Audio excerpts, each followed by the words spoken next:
જ્યારે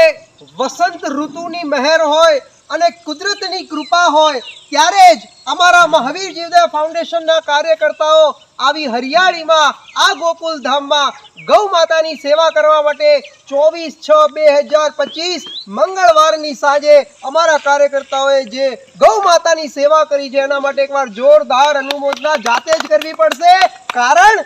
આજના આ કળિયુગમાં નાનું કામ પણ નાનું દાન પણ મહા પુણ્યનું કામ કરે છે, જે સતયુગમાં ન મળે આ કળિયુગમાં મળે છે। અને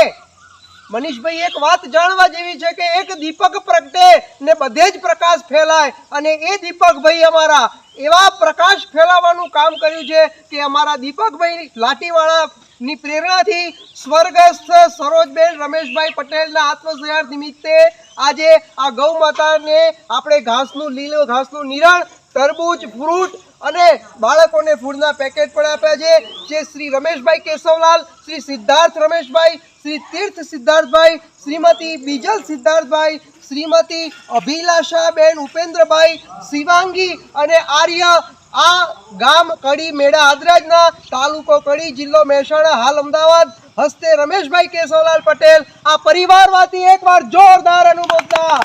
આ પરિવાર વારંવાર આ સંસ્થામાં લાભ લે છે અને આ વિરમગામ પાંજરાપોળ સંસ્થામાં આ જે ગૌ માતાની સેવા કરે છે દરેકને અમે વંદન કરીએ છીએ। આજના આ કાર્યક્રમની પૂરી પૂરી અનુમોદના બોલો ગૌ માતા કી જય, કૃષ્ણ કનૈયા લાલ કી જય, મહાવીર સ્વામી ભગવાન કી જય, ગૌ માતા કી જય, ધર્મ કી જય, સનાતન ધર્મ કી જય। નમસ્કાર, જય જીનેન્દ્ર, પ્રણામ।